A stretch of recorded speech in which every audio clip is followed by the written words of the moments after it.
जमा हुए हैं, असम्बली के एमएलए से जुड़ने वाले साथियों को यहाँ जमा किया गया है। ये बड़ी खुशी और मसरत की बात है। अभी हमारे प्रेसिडेंट साहब से अपने ही साथियों में से कुछ साथी अपने दिल की बेचैनी को दूर करने के लिए कुछ सवाल कर रहे हैं। ये तो सवाल हर एक के दिल में ज़रूर होता है, लेकिन उस सवाल का जवाब खुद की मेहनत पर मौकूफ़ है, खुद की मेहनत पर मौकूफ़ है, क्योंकि हर एक असेंबली हलके के अंदर हर मुसलमान भी यही चाहता है कि अपने असेंबली हलके में एक मुसलमान एमएलए हो, एक मुसलमान एमपी हो, लेकिन सिर्फ शौक का इजहार करने से या तड़प का इजहार करने से काम नहीं बनता, क्योंकि उसके लिए एक ग्राउंड लेवल के मेहनत करना पड़ता है, उसके लिए बहुत कोशिशें करनी पड़ती हैं। तो सबसे पहले अपना प्लेटफॉर्म तैयार करना। अपना प्लेटफॉर्म क्या है, उसके लिए तो मैं मिसाल देता हूँ अर्तुगरुल गाजी की। अर्तुगरुल गाजी बहुत से लोग देखे होंगे, उसमें एक प्लेटफॉर्म क्या है, अपने साथ एक 4 साथियों को मजबूत बनाया हुआ होता है। उसी वजह से 600-700 साल क्या है वो हुकूमत करता है। और अर्तुगरुल गाजी के अंदर अर्तुगरुल अपनी बात पर, अपने ख्यालात पर और अपने जज्बे पर, और जैसे हमारे रायचोटी के भाई जो शौक जाहिर कर रहे थे, अर्तुगरुल का भी वही शौक होता है, उस पर अपनी जान भी दांव पर लगा देता है। परेशानी तो जरूर आती है, जो चीज आगे बढ़ना चाहती है तो वो चीज कई चीजों का मुकाबला कर कर ही आगे बढ़ सकते हैं, वरना तो हर आदमी भी आगे बढ़ सकता था, हर आदमी भी आगे बढ़ सकता था। ये जो हम जगन मोहन रेड्डी को देखेंगे तो कितनी की चीजों का मुकाबला करके आज वो वजन पर आकर ठहरना पड़ा। अभी हमारे भाई बोल रहे थे कि जैसे मुस्लिम लीग कई सालों से काम करती है। देखिए, अगियार के पार्टियों के अंदर काम करना अलग है, उनका ऊपर आना अलग है, लेकिन ये मुस्लिम लीग चाहे एक भी हो, हजारों में बल्कि करोड़ों पर भारी है। क्यों? इसलिए कि जब पार्लियामेंट के अंदर रजिस्टर्ड मैरिज की बात तय हो रही थी, आज भी मोदी की हुकूमत वही कह रही है सिविल कोड, यानी सबको एक ही कानून, सबको एक ही तरीका।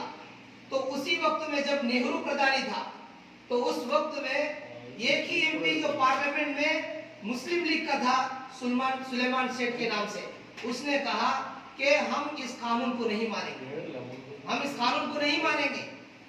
तब नेहरू ने कहा कि सब एक तरफ है, आप अकेले क्या करते हैं? तो मैं अकेला नहीं हूं, बल्कि मुझे 6 लाख लोग क्या चुनकर अपना नुमाइंदा बनाकर मुझे पार्लियामेंट में भेजा गया है, इसलिए मुझे आपकी बात मानना पड़ेगा। वो कानून आज तक भी अधूरा पड़ा है, मोदी उसको पूरा करने की कोशिश कर रहा है। तो इसलिए हमारे शमसुद्दीन साहब जो केएमसीसी के जनरल सेक्रेटरी साहब है, वो बता रहे थे मुस्लिम लीग को बचाने के लिए हम बहुत कुछ दाव लगाए, बहुत कुछ कोशिश किए हैं, यहाँ तक कि अपना दामन पकड़कर भीख मांगे हैं, अपना दामन पकड़कर भीख मांगे हैं। तो हमारे प्रेसिडेंट साहब भी ये कहते हैं कि आप अपनी तरफ से जैसी कोशिश करना चाहे पार्टी के लिए करो, मैं कोई एतराज नहीं करूंगा। बहुत से लोग क्या है, ये बहुत से लोग आते हैं जाते हैं, तो कोई ताज्जुब की बात नहीं, क्योंकि मुस्लिम लीग एक बागीचा है, इसमें बहुत से कोई लाते हैं, फल खाते हैं, फल खराब करते हैं और चले जाते हैं। ऐसे ही बहुत से लोग पार्टी में आते हैं और जाते हैं, लेकिन बागीचे को तो उस निगहबानी से फायदा होता है। तो आज हम सब के सब मुस्लिम लीग के बागीचे की निगहबानी करने वाले हैं, और इसके अंदर जितने फल निकलते हैं और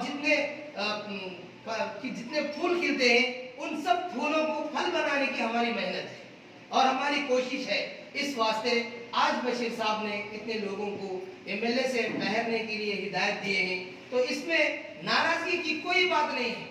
प्रेसिडेंट को ऐसा ही होना चाहिए, वरना तो अल्लामा शेख सादी का कौल है कि बेटा तू इतना मीठा ना हो जा कि लोग तुझे खा जाए, और इतना कड़वा ना हो जाए कि तुझे लोग क्या है निगल जाए। तो इस वास्ते मैं तो कहता हूँ कि ऐसा ही होना चाहिए। और दूसरे पार्टियों के प्रेसिडेंटों के बारे में तो मैंने तहकीक किया, तो एमएलए, एमपी, मिनिस्टर बने सो लोगों को भी 5 साल से आज तक मुलाकात की तौफीक नहीं। तो इसलिए आज हम वो जितनी हैसियत रखते हैं, जितनी ताकत रखते हैं, हमारा दिल भी ये जवाब दे के हम भी वैसे ही ताकत रखते हैं, वैसे ही एतकाद रखते हैं।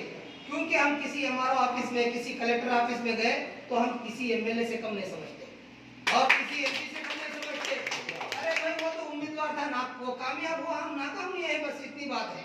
तो इसीलिए मैं सब साथियों से गुजारिश करता हूं कि हम अपने जात पर भरोसा रखें और एक अपना प्लेटफॉर्म बनाए और अपने को अपने ऊपर एतमाद चाहिए। कष्ट मैं ये काम करना चाहता हूँ, उसमें जरूर मैं कामयाब होऊंगा। आजू बाजू वालों को देखूंगा तो नीचे गिर जाऊंगा। एक आदमी सेंटिंग मारता है, कहते 10वें अंतस्त को मारता है। अरे तू कैसा मारता रहे हो? तो मैं उधर इधर देखता नहीं, मेरे को मेरी सुनती बस। जब जाको सेंटिंग मार सकते, उधर इधर देखा तो नीचे गिर जा। तो ऐसे ही बहुत से लोग बहुत सी बातें बोलते हैं, लेकिन वो उनके बातों, उनकी ख्वाहिशों को पूरा करने के लिए हमारे लिए सरमाया भी चाहिए। अब मेरी बीवी है, मेरी बीवी क्या चाहती है? मेरा शोहर क्या है? प्रधानमंत्री बनना होता है। मैं बन सकता हूँ क्या? मैं कोशिश करना, उसके लिए सरमाया जमा करना, जब जाको ये होता मूडी जोरू को छोड़ा प्रधानमंत्री बनने के वास्ते। तो इसलिए हर एक की ख्वाहिश पूरी करना बोले तो उसके मुताबिक अपनी मेहनत भी जरूरी है।